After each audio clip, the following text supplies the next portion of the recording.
Welcome to Reading the Green, our golf and fantasy sports show. My name is Mike with Kyle, maybe Jordan at some point on Tuesday, March 19th. This is episode 102, the Valspar Championship preview and the Players Championship recap. Kyle, we're coming at it from all angles tonight. What's going on with you? Coming in hot, real hot, straight off an airplane, ran in my house about 10 minutes ago and sat down ready to do this. I didn't even tell you this, but I sat down in my office here and then the fire alarm or smoke detector started beeping. So I had to change the battery on that before recording. So I'm coming in real hot and Mike is recording in a dark alley. Pretty much dark alley an hour later, because I'm on East Coast time. You were on East Coast, now you're Central, so it's an hour later. I had a full day. I mean, you know what this is like. You got multiple kids. Spring break, week-long vacations. It's not a vacation for mom and dad. It's just a transferring of the parenting responsibilities from one city to another. And I'm exhausted. The zoo, the library, a boat on the intercoastal, and dinner at my wife's aunt and uncle's. So yeah, I'm gassed. That is a big day, and 100%. Yeah, it's just transferring responsibilities from one place to the other without all the tools that you have at home. So I bet you that beer this evening that you hopefully have tastes really good. Yep. Yeah. Let me tell you about that, because I did think about this. So we tried to get all three kids in the same bedroom the last two nights. The two nights we've been here, total disaster. Like, they are just egging each other on, won't go to sleep. Honestly, it's the 2-year-old that's really causing the problems. So now I got one kid in the laundry room, one kid in my wife and my room, and the other one in what was supposed to be the kid room. But the one in the laundry room is blocking the access to the garage where the beer is. And so I'm just drinking water. Oh. I did not plan ahead before they all went to bed. No, and given my slight delay, you should have tried to make a run real quick or something. Yeah, I don't know how close an establishment is, but that would be worth like a gas station 40 for. That would have been epic. That would have been epic. That would have been epic. Maybe a good segue, just to kind of cut to it, of what was an absolutely epic Players Championship. And I know we're going to get to the golf recap and all that, but you want to talk about some big wins? Let's talk about some big wins. And we actually might have a guest joining us for these big wins. Okay. All right. I don't know if you've looked at your text here, but so let's just keep talking about it. And Jordan will join us live. So where do you want to start? We should probably start with the group win.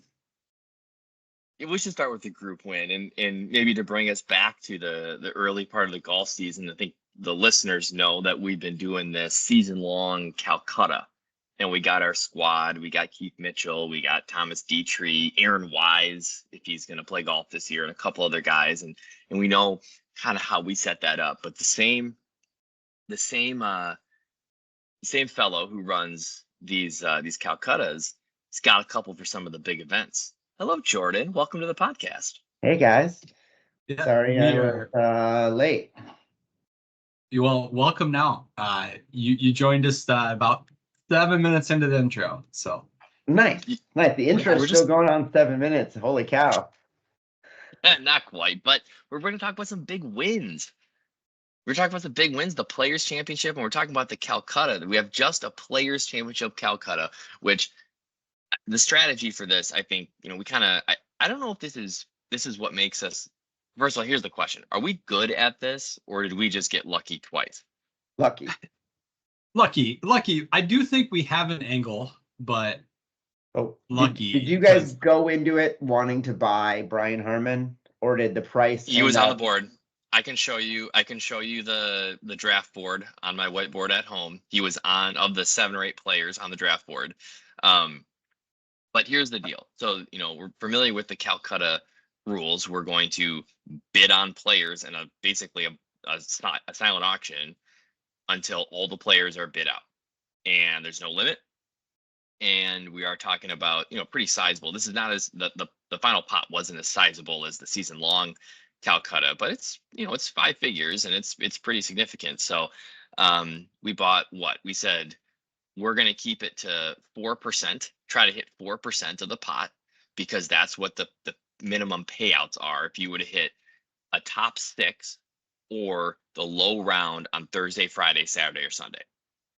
And so we went at it with 8 guys on the board or so and had to make some moves. But Kyle, what do we end up with? 7 players, I think. 7. In hindsight, we probably should have stopped at 5 or 6, but we got 7. Yeah, You wait, get caught yeah, up in the moment a little bit. Who took us over that 4% there? Well, who are those That last was me. guys we had to buy? You want to know who the last guy was? He ended up not making any money, but Maverick McNeely. He was the last guy in. And yeah, it was a good buy. Your question, Jordan. So we did have, I think we had 8 on the primary target list and like 12 that we threw out there, but there was 4 that we really wanted. I only think we ended up with 2 of the ones we really wanted, but Harmon was one. So there was that. Who were the other 2 that we really wanted? Did they win anything? EVR was on there. Hoagie. I don't remember. Kyle. Mike had to have shares of Hoagie somewhere. So yeah, because I didn't want him in DFS. But we ended up with Adam him in Hadwin. Survivor.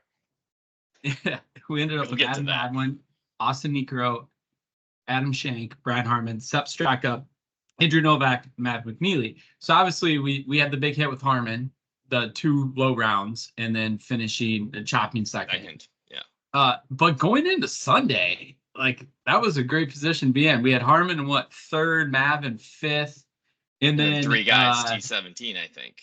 Yeah, 3 guys. Ekro, Shank, and Sapp were all at 8 under. Yeah, and didn't have great Sundays, but we were looking in a great spot. It turned out well. And it was a 4X weekend on the Players Championship when it came to the Calcutta. So big deal for RTG. We're already playing with house money in the season long pool. So like I said, we'll see how the Masters goes. We're gonna have to roll it forward. We'll see how the Masters goes, because you guys think we're just lucky. I think we might be good. I think we are good at maybe identifying some value, but my proposal to the group, we haven't talked about this yet, is we keep our Masters investment strategy about the same, but ideally we keep it less than we've won so far, so we can stay up on the year. Yeah. Not a bad idea. I think we'll be able to do that after the Players Championship set us up pretty good. So but the Masters one, the auction, the Calcutta went, there was 6 figures for the Masters last year. Ooh. So smaller field. It's a different animal. So different ball game. Max Homa went for $3,000 last year. So just to reset our season-long squad, we have Brandon Wu, we have Chris Kirk, who got us the dub right off the jump, Keith Mitchell, Adam Svensson, Tom Seacher, and Aaron Wise. So what I think is one of those guys just needs to win one of the next 3 golf tournaments here, and then we can make happen what I said. Good stuff. Well, I talked about big wins at the Players Championship. You guys want to talk about the other big win? Do we need to stand up and give applause here? Or? Yeah. You know what? You don't have to congratulate me, Kyle, because it's the work that the 3 of us put in on this that's able to make this happen.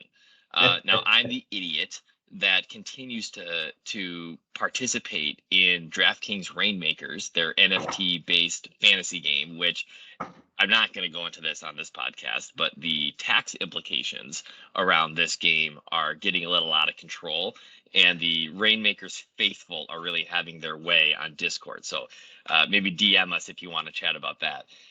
But hanging in there, gonna see this out this year. I was able to take a 4th place finish in the rare GPP contest in Rainmakers.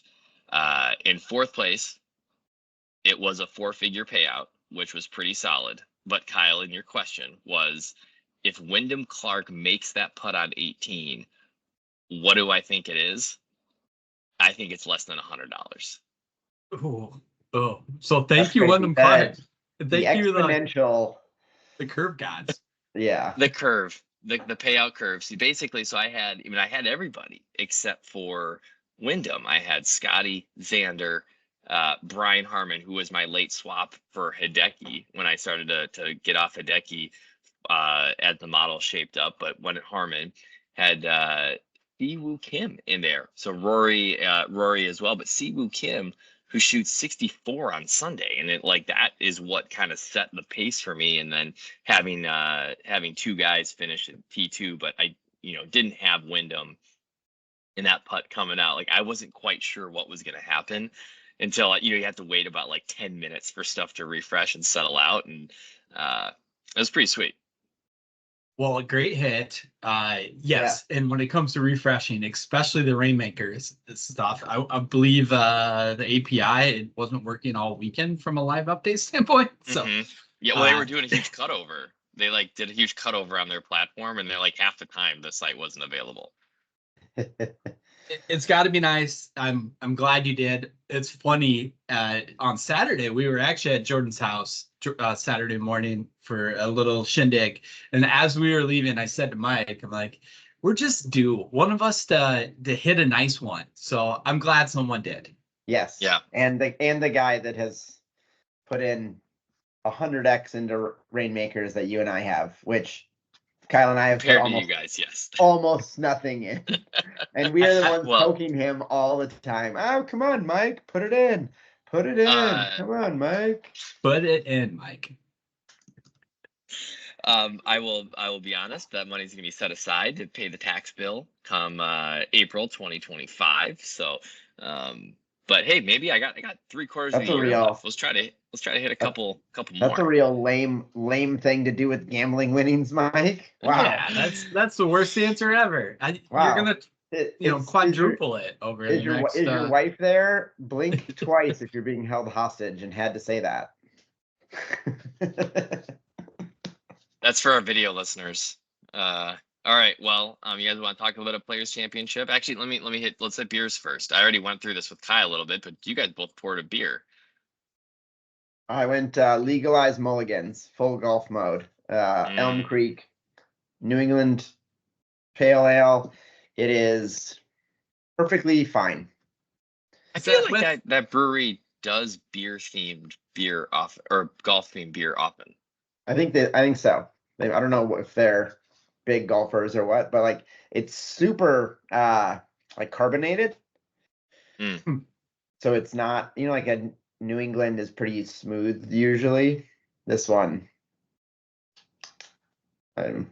yeah. Is it a collab? I won't ever buy it.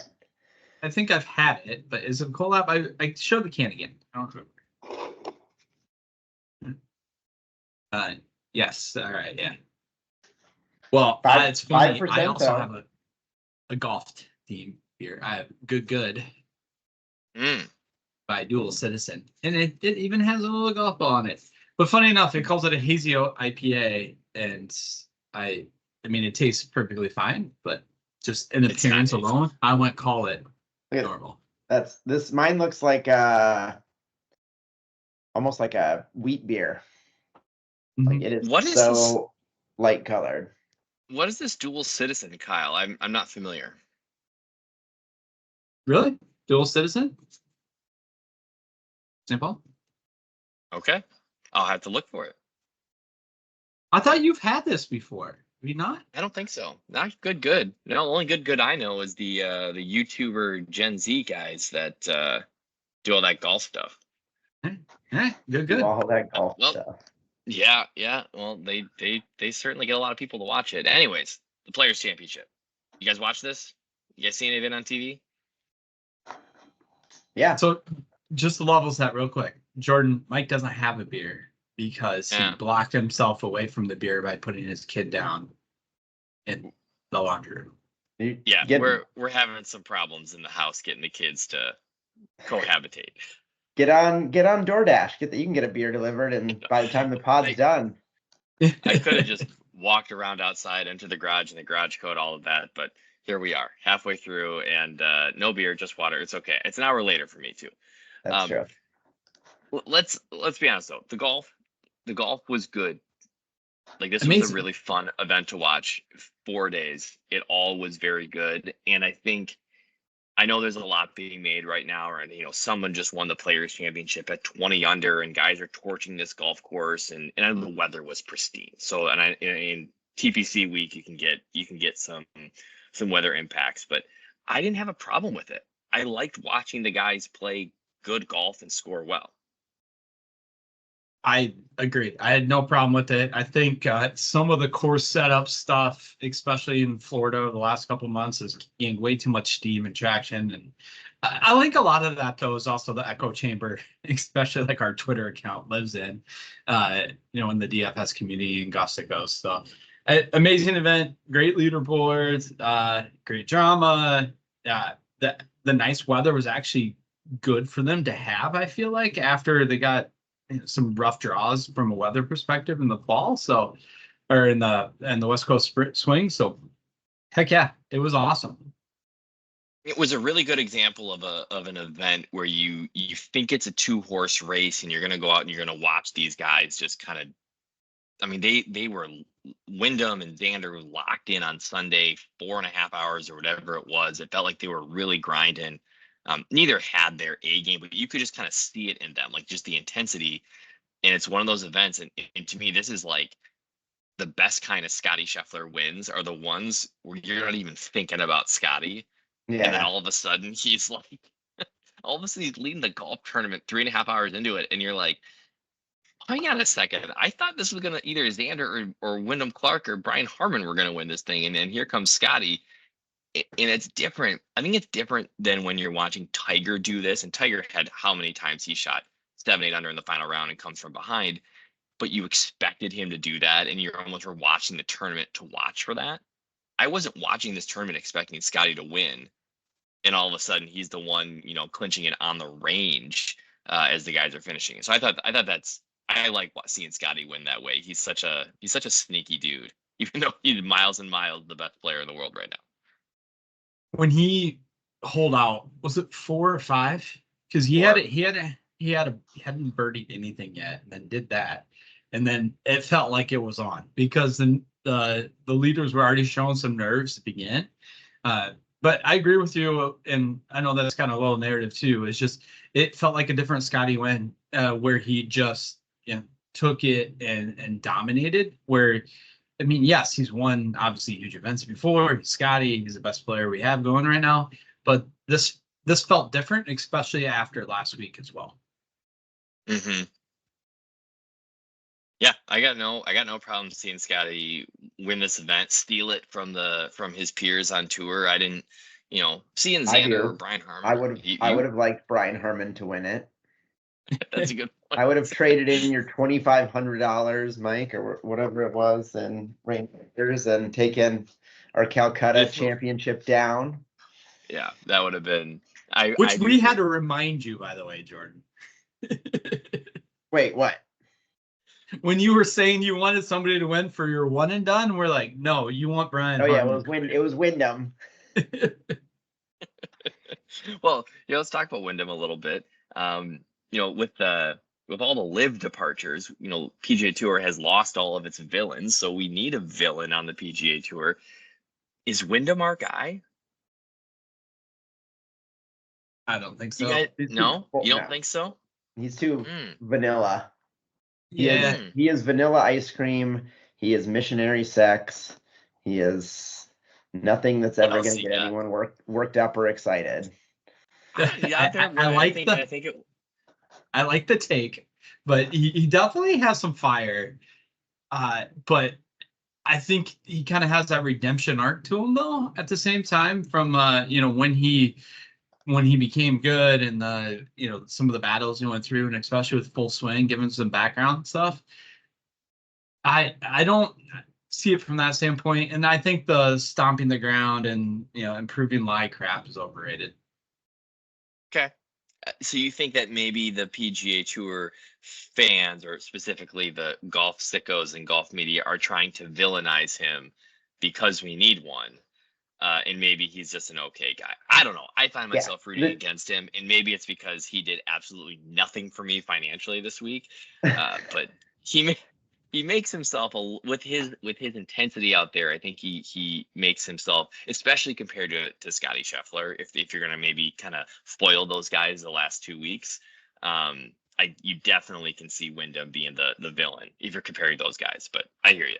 Yeah, but like a villain, you have to do something outside of golf, right? You got to be a Patrick Reed jerk, Kepka making comment, right? Like you got to do something else. Like you can't just be an intense golfer. Fair enough. Yeah, fair enough. I think it speaks to how watered down the villain field is right now, right? So it's like you're trying to pick one from something you really like. It's like you really like Skittles. It's the color you don't like the most, but it's not black or licorice in your Skittles. Yeah. And then, but what could take it to the next level though, if all of a sudden it comes out, Wendy C's tweeting from, A golf secret channels. account. Yeah, He golf owns channels that PGA Tour account with the O and the U switched around. That's his backup Twitter handle. Yeah, there you go. Or maybe like more egregiously, how like Justine Reed is used golf fact. Yeah, that was the callback there. I just couldn't think of a clever one in the moment that was quite kind of like it, but not quite. Yeah. All right. Well, Scotty becomes the first player in the Players Championship history, 50 years of that golf tournament, to repeat as winner. He's frankly the first player to finish in the top 5 the year after winning. And so I think it goes to show the depth of field, the difficulty of the golf tournament. It's not something that certainly ever happens. And we're watching hopefully something. I like, I've said this before. Also, I like watching history unfold. So wasn't it the first time ever the same 2 people finished first and second in back-to-back weeks? Yeah, I saw that tweet as well. I did not see that. That is that's fascinating. Yeah. Let me ask you this, Mike. You like these philosophical questions. What would Scotty's rest of year need to look like for you to hold him in the same place we all are right now in our minds, probably? That's a really good question. I think he probably needs 2 majors. That's the first thing I was going to say. Is he needs to? I mean, a Players Championship, and forget signature events. I think signature events, it's a thing of the moment, right? Like we had WGC events before, whatever. A Players Championship and 2 majors and like 1 or 2 other wins, one that he already has, is going to be an all-time season. Yeah, for sure. It's going to be a top 10. It's going to be a top 10 season, period. But like, do you think he's ever going to win a British Open? That's the one that it seems like he isn't. I mean, he hasn't played well at, and his game isn't necessarily tailor-made for. But yeah, but I guess if Brian Harman can do it, he can. It might happen. Figure it out. You just never know with the British. It's so. I mean, with the weather and stuff, you never know what you're going to get there. Yeah, it could be a year where he's just on the right side of the draw. It's a 3 or 4 stroke advantage, and it's a good question. I probably need to dig into the course fit a little bit to understand that. But obviously, he's going to be a lock for most American courses for the PGA, and then obviously Augusta every year. I'm going to reverse jinx Scotty right now, like I did. Was that last year when I said he's the Steve Stricker, and then he went fucking bananas? I'm going to say he's never going to win a British Open. And now we're going to bet the shit out of him this year, guys. Okay. Well, that's how they're going to be pretty short odds. I can guarantee you that. Let's just run through a couple of housekeeping items here. The RTG Listener League, Spicy won with the win, followed by T Nash 46. And Jordan, congrats on your 3rd place finish. Well done. Thanks. I had dropped down a fair amount, but I don't remember who I had, but I had some guys go low. So I was going to ask you, who was on your team? At the end of the day. Good question. No. Tom Hoagie was, and he put up a big old fatty. Good. At least he made the cut. We'll talk about that in 2 minutes. We'll talk about that. The good Kyle, we were on Xander. We were locked in on Xander as our top power index play. I'd love to see that pay off. I'd love to see him jump up with the 65 in the first round and just kind of set the pace for the weekend. We limited our landmines. Our made cut percentage from our top plays was, I think, right around 75%, which is a pretty good number to hopefully set a reasonable floor if you're following our model. And then I talked about it last week on the pod. I said, hey, avoid those guys 50 to 59 on the power index. They're bad juju. They've only had negative weeks. Well, this week they finished very slightly positive. So I'm going to back off that. Hey, it came up red 10 times in a row and it's going to be red again. No. Brian Harmon was one of those guys. No, I felt like from a DFS perspective, it should have been a better weekend. I feel like I'm a broken record in saying that this year. But really, the one guy in the model that I played a lot of that was screaming out was Russell Henley. He missed cut. And Jordan called out Will Z last week, said that was a bad play. He was right there. And I was a little overweight on those two gentlemen. And here we are. Yep. I fortunately I found out it was Scheffler. I had Scheffler and I had Shane Lowry. So a combined 14 under on Sunday. Yeah. Helped you, even though I only had 4 guys make the cut. Yeah, Shane had a good Sunday. And Kyle, I was overweight on Xander and Brian Harmon, which I think our model helped me too, and that certainly paid off. Our top expert contributor of the week was Zach Brewster over at FanDuel. I think basically writing in place of Brandon Gadula now. He had Scotty, Xander, Si Woo, Nick Taylor, Shane Lowry, and Aaron Rye. No miscuts. So really good set of 6 plays there. Obviously, we struggled with JT, Henley, and EVR being the 3 from our top plays to miss the cut. Oh, and I'll comment on this. Gutsiest play of the week. So we'll call it our gutsiest play of the week, meaning we saw one expert mention across the few dozen that we follow on this player that finished the highest of anyone with one expert mention. Wyndham Clark, 2 weeks in a row, gets one mention in our model from the experts that we follow. Finishes in second place both times. Who was on him? Shame on us. You're not waiting for me to answer that, are you? No, but Byron Lindeque backs Wyndham this week. It's just interesting that you have a guy that's playing this well, putting up the results, and yet we still don't want to believe it's going to happen. I like that Vegas doesn't like to believe in him either. Been able to get some good numbers on him this year. Unfortunately, I wasn't on him this week, but knew plenty of people that were, and were able to hedge down the stretch to make some money. So get him. Have you picked him up for the Masters yet? What? I told at you this guys point you need to reset. Dropped. Yeah, you need to reset at this point because everyone else is moving down and it hasn't. No one's moved up, so gotta wait for the reset. Hopefully, he gets one bad start before the Masters, and he's just consistently longer odds than the JTs of the world. Yep, exactly. Jordan, you got a one and done update, and then let's talk about Survivor League. Yeah, we had nine people this week picked Scotty Scheffler, taking home 4.5 million. Big week for you two. You finally got one right. Kyle, I do wish you would have taken my bet. The big one. The big one, anyone but Scotty. But the thing is, there were so many people that hit it that there's really, you guys are now in the top 10-ish, 10 and 11, actually. You're above me. I will say I had Wyndham Clark, so I'm only 2 million behind you, even though you guys took home 4.5 there.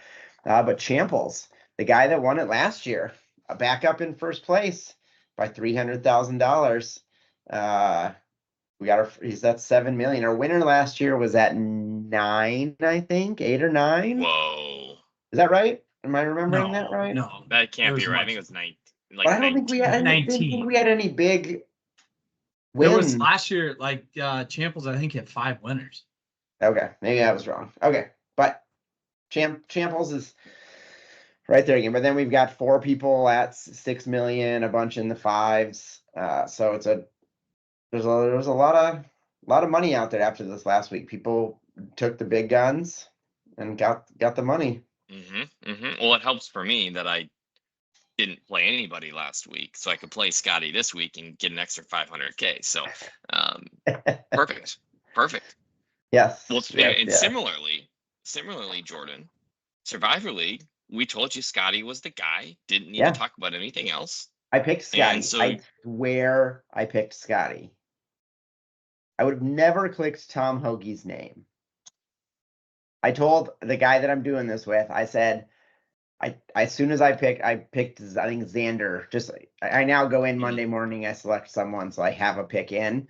And I said, I picked Xander. I said, and I text him, every time I change it, I'm gonna text you a screenshot of the change. Because I would have we didn't even Tom Hoagie was never on the You radar. did it during the did pod make as the a joke. joke, I think, Yes. and didn't went back. You to did it. text. I think you texted and said, "We're playing Hoagie for Survivor League, right?" I'm gonna look this up.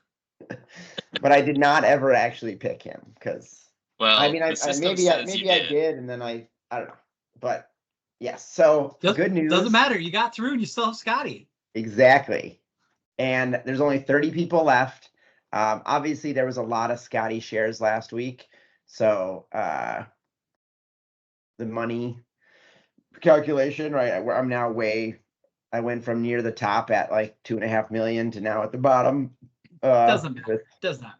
But it doesn't matter. We've gone from 210 down to 30 in what? 10 tournaments? How many tournaments have there been? But yeah, so a lot of people played Decky. Ballsy play. And then that surprised me. I would have never guessed he was the most picked. He comes through. Mm-hmm. All right, so well, this good week, stuff still live. We'll workshop it, Kyle, in a second. Okay, sorry. We'll workshop Tom it in a Hoagie. second. Go Hoagie. So you're in. You're alive. You're alive. Well, let's transition to the Valspar Championship so that we can workshop Jordan's Survivor League pick for the week. But here we're headed to Innisbrook. This is our last stop in the Florida swing. Palm Harbor, Florida, where last year Taylor Moore got his first PGA Tour win. We get the 7,300-yard par 71 full field event. It's going to be a tough week. This is traditionally a difficult golf course, and it looks like the winds are going to be up, which, for people like us, yeah, I want the volatility. Like, let's have some carnage and make it fun. Kyle, what else do you know about Innisbrook? I think it's going to be an interesting week, like you said, Mike. Approach course overall, longer approaches, 175-yard plus is that more than average. You can bomb it, but you still need to be accurate. So distance does have some correlation with success here, but you can't get too wild with it. But you can be successful shorter too. But if you do that, you have to be super accurate. So most likely just look at good drives gained is what I would say. There is also some correlation to success here in the past, like kind of the alternate route, if you will, with being an elite scrambler and just getting hot with the putter. Speaking, if you will. He does have some good course history here. It has the second most missed putts under 5 feet outside of Riviera. Its lowest birdie or better percentage on tour traditionally. Really, it's going to come down to try to hit it close and make putts, right? Famously known for the snake bit. I got a little deviation here. Everyone knows I hate snakes. I get to the airport, I sit down at the airport, and I look up at the TV across from me at my gate. Guess what's on the TV? A picture of a rattlesnake. They're talking about the abnormal amount of snake bites they're seeing this year in Georgia so far. And it was on loop every 10 minutes. And I swear, every time I looked up, it's a picture of a freaking rattlesnake. So, Kyle, what do you do when you go to the zoo, like I did today, and you ask your kids, you're like pushing them through the parking lot in the stroller, you're like, guys, what do you want to see today? And they're like, snakes, snakes, snakes. That's what we went to go see. I'll go see the polar bears. They can go see the snakes. I don't have this irrational fear that you have, but when I see these like 50-foot long Burmese pythons that are like 16 inches in diameter, I kind of gag a little. It really gives me the creeps. Yeah, they're gross. Who would want to see them? I'd like, could we please move on? The only other notes I had on the golf course here, I saw a couple of notes and some previews around strong non-driver play. And so you talked a little bit about good drive gained. You do have quite a bit of trouble there off the tee, so narrow fairways and probably a lot of options to hit, long irons or 3 woods, 5 woods off the tee. So strong non-driver play, and then basically like we're seeing in the Florida courses, destroy the par fives and hang on for the rest. The other, so this is the only thing before you run into the Survivor League workshop here. This field seems decent. We get a handful of guys that are coming over from Sawgrass, which I know we normally get, but you get Xander, Harmon, Cameron Young, JT, Spieth, Finau. Are we seeing slightly stronger fields? I have not done the research on this, but I get the feeling that we've seen some slightly stronger fields in the Florida swing here, and I don't know if this will be the case. Obviously, we're going to dip a little bit, get into Houston Open and Valero, but I've been pretty happy with the names in the fields at the top the last couple of weeks. I agree. And I even think I heard the Valero field sounds better than it has in the past too. So we'll get a dip at Houston, but yeah, there's been a sprinkle of studs every event. I'm not sure what the overall driver is. All right. Well, was the case to pick someone other than Sam Burns this week? 2-time winner of the Valspar Championship. Is he the lock for the Survivor League? I'm concerned about Xander and Harmon. I think they'll get a lot of looks, but just after the finish last week, I never like to play guys off of a tough L. But Clark did go back-to-back seconds, so maybe you guys could shoot holes in that, but I would be concerned there. He did lose by 5 strokes to Scotty at the Arnold Palmer, so it wasn't like he was grinding out every putt down the stretch. Fair point. You talked about Burns, obviously. Amazing course history here: 12th, 30th, first, 6th. He had 3 great rounds at the API. He would have had a better finish there, but kind of had a rough Sunday. Some really solid rounds with the Players. Has not missed a cut all year. Worst finish is 45th, and he has 4 top 10s. So I think Sam Burns is the safest play. JT you could look at too. Great irons with the Players, but lost 1 off the tee and 3 putting. So if you just hope the putter rebounds, he has a 3rd here in addition to a 10th and 13th. And if you really wanted to get saucy, you could go Spieth. He also some decent course history here, but I think the safest click is Burns. All right, Jordan. Hey, count it. I've officially changed it to Sam Burns. Did you hit submit, save? You don't hit save. You have to unclick the one you have, and then you click a new one, and then it says you are good to go. I'm going to take a screenshot of it right here. I'm going to send it around. I'm just thankful Hoagie made the cut. I know. And now you saw Scotty. I'm also thankful that that is how it turned out, and that you looked at that when you looked at it, at least on Sunday, which is when you told us about it. It would have been a lot worse had, first of all, had you known on Thursday, Friday, and had to sweat it out, or that Hoagie had missed the cut altogether. You wouldn't have known until Sunday. Anyways, Kyle, the RTG model for the Valspar, what do you got? I just want you guys to know before we get there, the Gophers just won their NIT game. They were down by 3 with 15 seconds left, or maybe 25 seconds left, and they won in regulation. I have a 4-box going on the TV over here with 2 NIT games, and UVA is anemic offensive performance. Watch it. Yeah, but we can't waste a breath on that. Also, we're going to digress here for a second. I get that they want more teams in the NCAA tournament. No one gives a shit about these games. I literally had it on earlier, and I was like, it doesn't feel like the tournament. I don't care. I don't care who wins this game. Show me when they play the 8 seed, 7 seed on Thursday. What? I get it. 16 versus 16, cool. Get them out of the tournament. I get it. 10 seed versus 10 seed, just kick out a shitty 12 seed at large and put one of these 10 seeds. Like move Or people don't down. invite Virginia to the tournament because they suck. That's another solution. But Yeah, they I'm give them a overall 10 with you. seed then, which is crazy. Well, and it's crazy this year they ended up 10 seeds because of all the carnage in conference tournaments. But yes, we digress. The model, Valspar, leading the way so far, and we actually texted about the fierce run Mr. Doug Gim has been on, but he is leading the way, $8,400, 56% mention share. MPI likes him so far as well at 65. And you look at who's on him so far, yeah, basically everyone that's been performing pretty well outside of Matt Gannon. Matt Gannon's not hopping on the Gim train so far. Next, we have Matt Neesmith, Sam Burns, and Xander at 44% mention share. MPI does not love Neesmith. This is something to keep an eye on so far for tomorrow.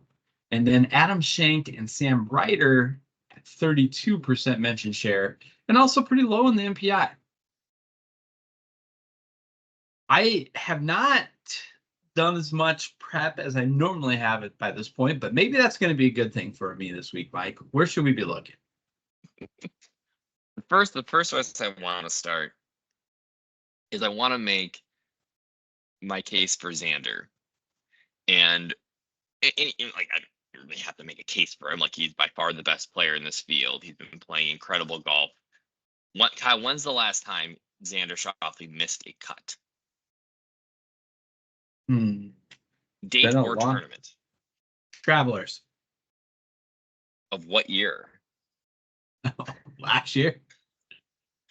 Unless I'm reading this incorrectly, Xander missed the cut at the 2022 Masters.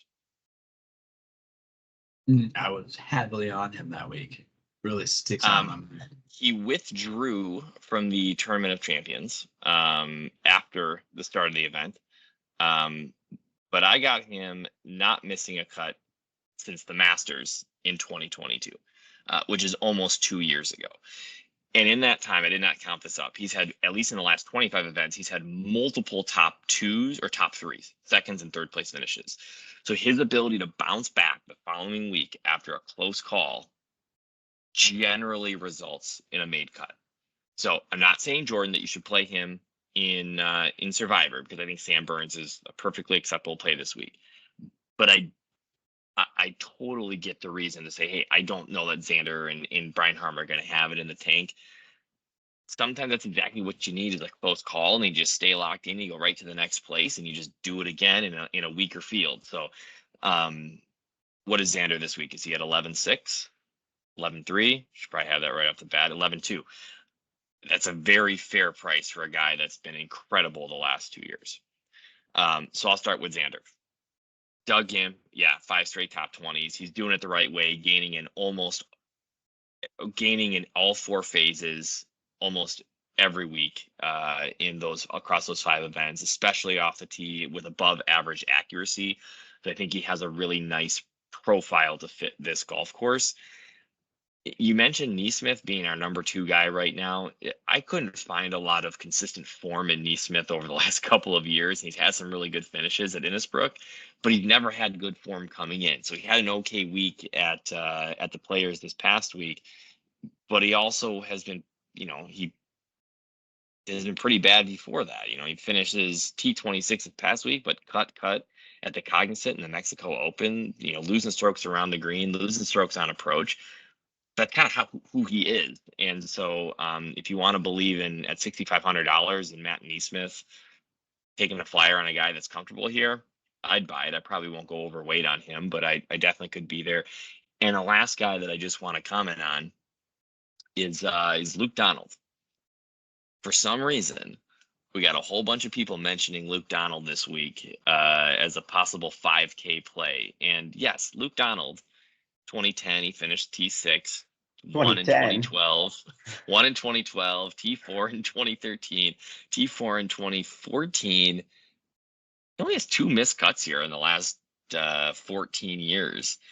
which included, kind of crashing and burning last year. But I don't need to put any money on Luke Donald this week, no matter how good he is on this golf course. So I just want to call that out. Despite him garnering, where we have him at, 18% of the expert attention so far. No, thank you, Luke Donald. That's very interesting. I think you make a great case for Xander to go back to Jordan's Survivor. I think, Xander's a perfectly great click. He actually, 2 of his last 3 missed cuts were the players. Once you asked that question, I went back and looked, and then he comes out firing with the second. So, you might have convinced me. Tell me to switch it to Luke Donald. I'll make the same point that I made for Scotty this past week. If Xander misses the cut, his first missed cut in 2 years, and that's the guy you go down on, you're not going to be upset. You're going to pick the guy that has the highest floor, and that's all you can do. But Burns is also... He's playing great, and he's played great at this golf course for years. Yeah. Again, you're not going to be disappointed in that. It's either guy. Okay, we're going Burns. All right. Unless I get a last-second text from you guys. Now I'm nervous. All right. I picked Tom Hoagie last week. You made Tom Hoagie. When you sent the screenshot, it's like, who the heck played Tom Hoagie in a Survivor? Turns out you did. All right. No, give me some names. Give me some names. For the 3rd time, I've said that tonight. Back to the Valspar. I'm going to go back to JT this week. So far, he's 10-4, 25% mention share, MPI at 76. Landon Selinsky, who's slipped it a little bit lately, but he's on him. Joe Nicely over at Rotoballer, Len Hochberg at RotoWire. The course history, and I liked what I saw from the irons last week. So hopefully he can just putt a little bit better. I'm intrigued again by Nick Taylor as well, who I'm surprised isn't getting as much love from a DFS perspective. It's probably that 9-1 price point. But a lot of people are on him from a betting perspective. So he's only at 6% mention share thus far. I think he'll probably pick up a little bit more steam tomorrow, but RotoWire is also on him. And, Adam Shank here last year really hung in and saw a great finish. I've been playing him a decent amount lately, but 71, if he's catching steam, I may look to pivot there. And I'm not real sure in that 7K range where I'm going to go yet. There's a lot of guys there that I think are just going to catch some steam because they popped once or twice in Florida. And I might just not play them. Pivot. We'll see. Anyone else, Jordan, that you might click this week? I don't know if you guys could tell, but I'm refusing to give any picks until the Masters comes. You see, I put it up. I've got my hat, my shirt on. It's time. I don't care about these golf tournaments. They're pointless. I can't wait till I can spend hundreds and thousands of dollars on Masters gear the day that I go. It's a dream of mine. Yes. Not just to go, but to spend the money in the merchandise pavilion specifically. I thought you were going to say on the Wednesday before the Masters in the Calcutta, but yeah, Mike, you're gonna have to bankroll us now that you got these winnings. No, the only one you will see Joel Dahman in my card this week. You believe Joel looked good last week, and he went on no laying up. Sounds like he's in a great spot mentally. I like it. Yep. I love it. Well, I have a really fun name game lined up. But Kyle, is there anyone else that you want to call out? Any other angles that you've seen in your prep? How about this? I will tweet a player or two that I have a little bit more conviction in tomorrow, because I'm still have a lot of questions in my mind. All right. Well, I do think that there is going to be a question of who's the stud you're backing this week. You got a handful of them sitting there, and you got 5 of them above 10K. So you playing Schauffele, you playing Burns, JT, Spieth. for me, I think the easy click is going back to Shoffley. He could be $12,000 in this field, and so I think you are getting a bit of relief. Plus, you have players that are sub 6. So DraftKings decided to keep the 5K pricing, but did not give us the 12K player. So to me, I want to back Shoffley this week, but that's where I'm sitting right now. I do have one for you, Mike. That Keegan Bradley. I think he's going to be a core piece for me, only at 8,600. I just think there's some great value relative to some of the other guys at that price point. All right, we'll keep our eye on Keegan. Can I just say that I didn't realize Kevin Kisner was still golfing? Because he was one of the announcers last week, right? He has been most of really, really working on his game a lot. How good has some of these additions been to the Golf Channel NBC coverage? Smiley's Friday afternoons on whatever course they're doing, setting up, just getting players to hang out on Friday after their rounds is really fun. It's really fun.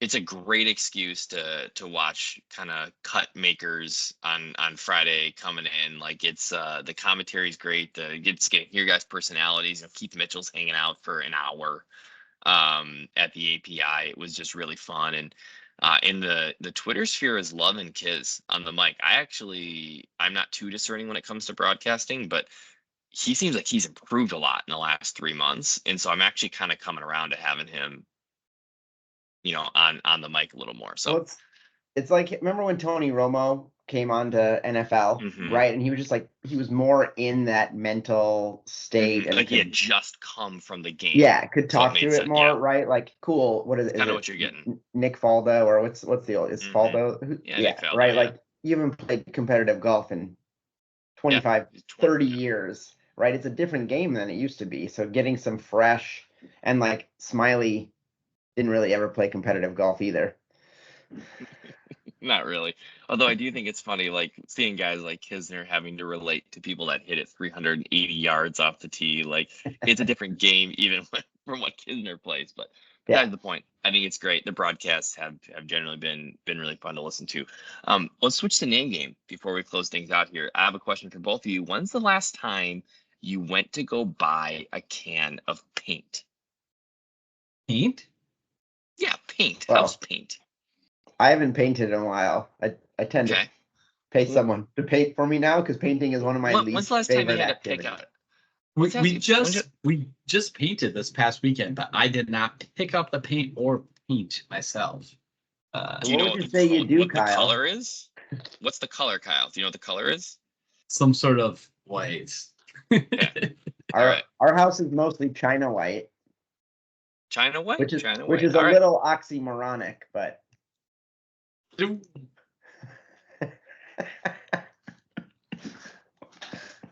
paint has interesting names, and here we are at the Valspar, and we're going to go through 4 teams of golfers who have their favorite paint color associated to them.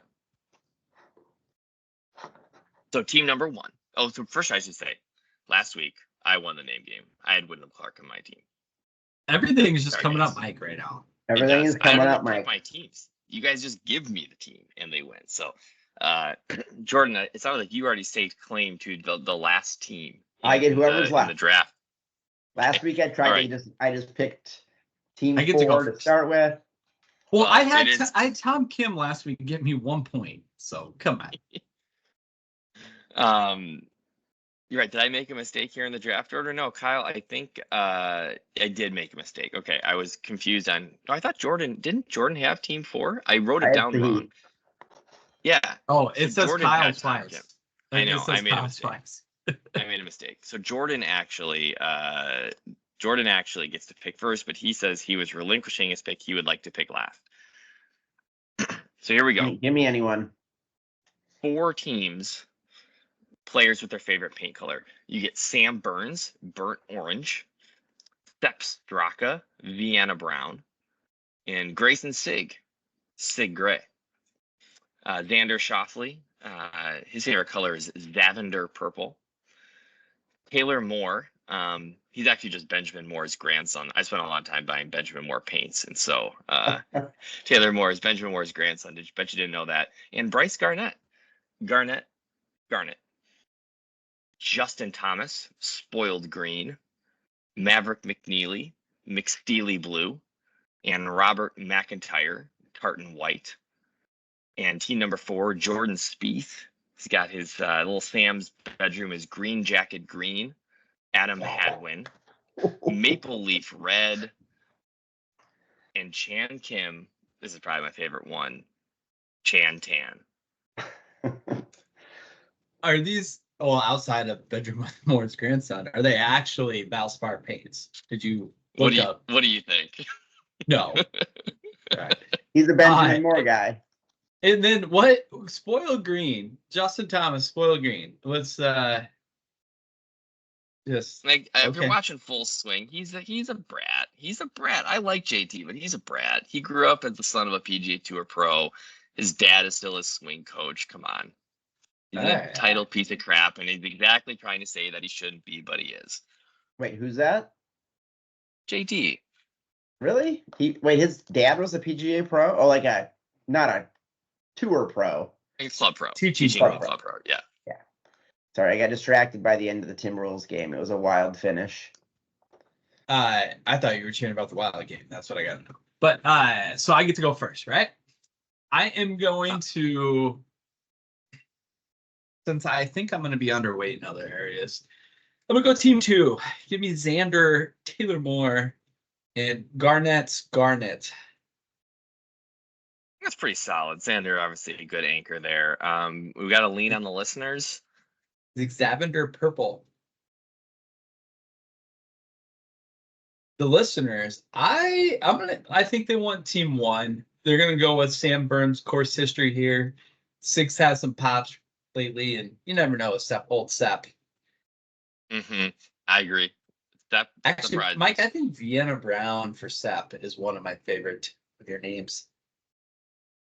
I was trying to find something a little deeper Austrian take there, but stuck with the Vienna Brown. You kind of imagine what that is. That one's just it's nice and simple, but on point at the same time. It threads the needle. I'm gonna go team 3. After what I just said about JT, feels like I'm gonna have to eat my words. Dude, fucking Chan Tan is gonna crush you, Mike. Tan.